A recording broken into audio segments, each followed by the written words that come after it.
Seguindo com a nossa conversa sobre o novo selo Absolute da DC, hoje eu trago aqui Superman Absolute, uma série que tem a mesma premissa lá do Batman, é um outro universo em que o Superman tem algumas modificações se comparado com o Superman tradicional.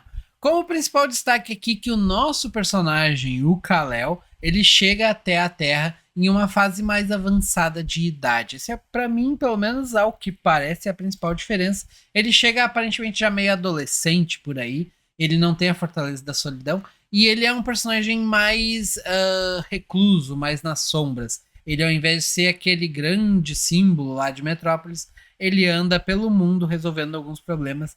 E no momento ele está decidido a combater a companhia Lázaro, que é uma companhia que aparentemente trabalha com todo tipo de coisa. E nesse caso aqui ele ataca uma mineradora de diamantes da companhia Lázaro. Não que ele ataque, ele na verdade salva as pessoas que lá trabalham. Vamos mostrar um pouquinho da edição aqui e eu vou mostrar para vocês o que tem também de diferença com relação aos poderes dele. Tá aqui o nosso personagem. Esse Superman, em primeiro lugar, a maior diferença visual que nós temos, que é claro, não fica muito claro aqui, mas tem outras, mas a principal diferença visual é o cabelo dele, que é um cabelo mais crespo. Ponto. Não tem. Isso é só um detalhe.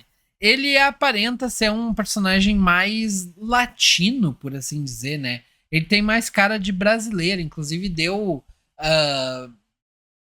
meio que umas fofocas logo que surgiu as primeiras artes, as primeiras informações de que poderia ser um Superman que caiu no Brasil em vez de ter caído em outro lugar. Mas não vem ao caso. Ele, na verdade, só tá atuando no Brasil nesse primeiro momento aqui.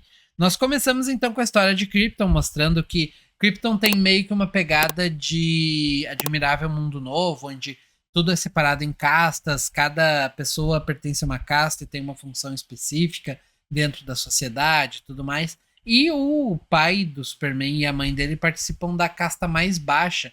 Contudo, dá a entender aqui, dá a entender não, explica tintim por tintim, que o Jor-El, o pai do Superman, em dado momento ele poderia ter subido de classe, mas ele não subiu justamente porque ele preferiu ficar preso ao seu caráter, né? Ele preferiu acreditar nas coisas, falar sobre as coisas que ele acredita, e isso ofendeu muita gente. Ele falou sobre o consumo exagerado, não sei o que mais, uma coisa assim.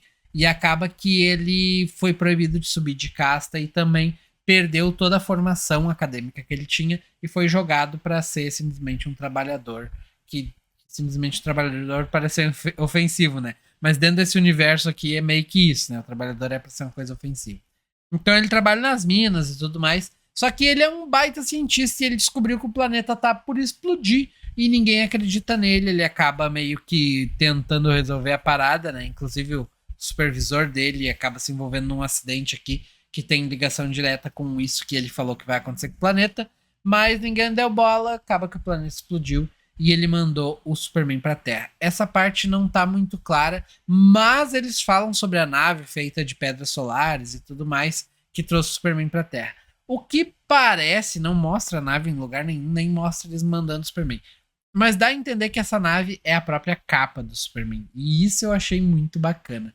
Porque esse Superman, aqui nós vemos, claro, não querendo pular o que eu tô mostrando, mas aqui nós vemos essa instalação, né, da mina e tudo mais, as pessoas que estão recebendo, eles não são escravos, eles recebem para trabalhar, mas é um trabalho análogo à escravidão que eles estão aqui, eles são meio que pressionados por pacificadores, que é esse exército da Companhia Lázaro e tal, e eles tiram bilhões, sei lá, milhões, bilhões em diamante. Tive que dar um corte aqui porque minha esposa me ligou, eu não lembro o que eu tava falando. Mas continuando aqui, tentando continuar, mas eu acho que eu perdi o fio da meada. Nós temos aqui então esse grupo de pessoas que está trabalhando, eles não são escravos nem nada, mas eles estão muito próximos disso.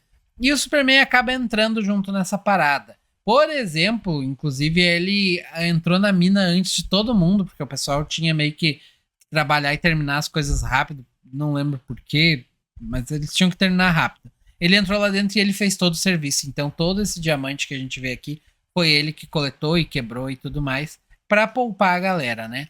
Só que acontece que uma espécie de rebelião se inicia, porque os pacificadores não acreditaram que eles tinham de fato coletado aqueles diamantes e tal. E aparentemente o Superman. Aparentemente não, com certeza. O Superman já tinha feito isso em outros lugares, eles já estavam cientes e eles queriam saber quem que tinha feito e tudo mais, pressionaram a galera. Então o Superman se obrigou a aparecer, né? Ó o soco vindo, ó o soco vindo. E aqui no braço dele vocês já veem essas coisinhas. E isso aqui, vermelho no corpo dele e tudo mais, tem nas pernas também, é pó do sol.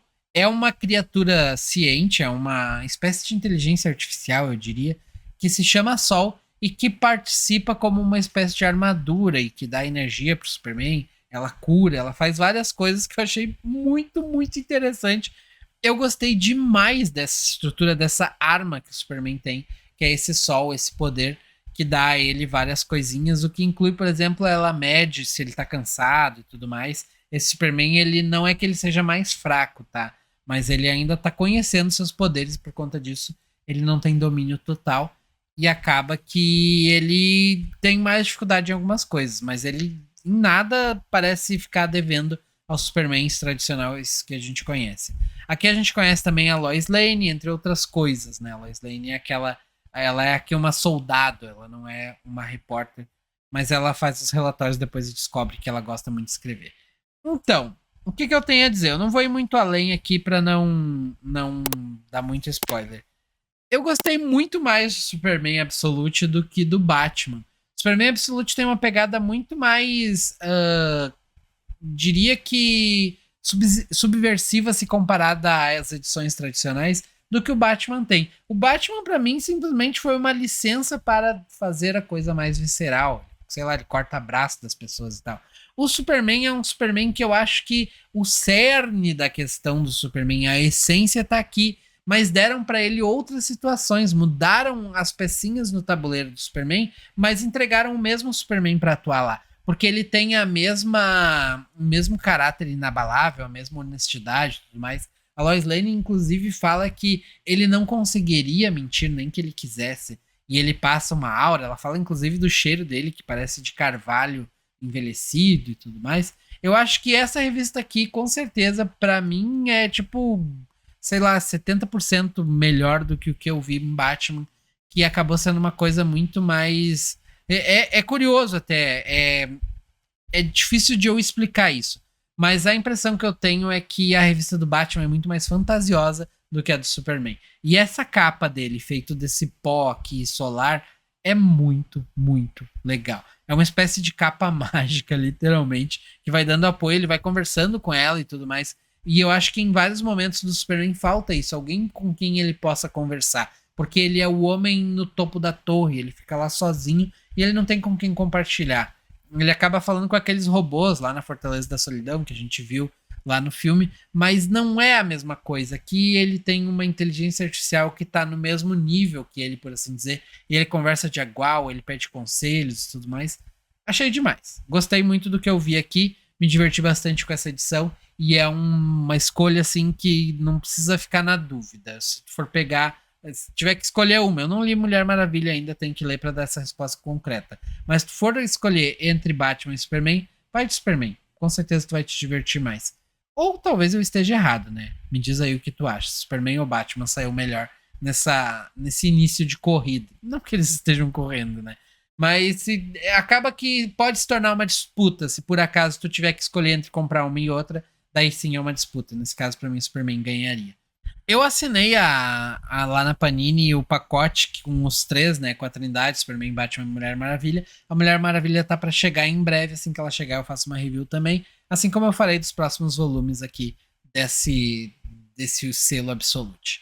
Então é isso, muito obrigado. Lembrando que se vocês quiserem acompanhar tudo que eu vou lendo durante a semana, durante os finais de semana, basta vocês me seguirem lá no Instagram, tá aparecendo QR Code aqui em algum lugar. Eu também escrevo um pouco sobre as coisas que eu vou lendo, até para ter meio que um backlog do que tá acontecendo. Lá no nosso site, basta tu clicar aqui no link da descrição. E por fim, não deixe de enviar um e-mail para nossa cartinha quântica, espaço para vocês falarem sobre a coleção de vocês, escrever uma pequena resenha sobre o Superman, e eu posso depois trazer um vídeo aqui contando o que vocês acham e mostrando qual é a opinião de vocês. Seria bem interessante. Um forte abraço, nos vemos no próximo vídeo. Deixa o like e fui!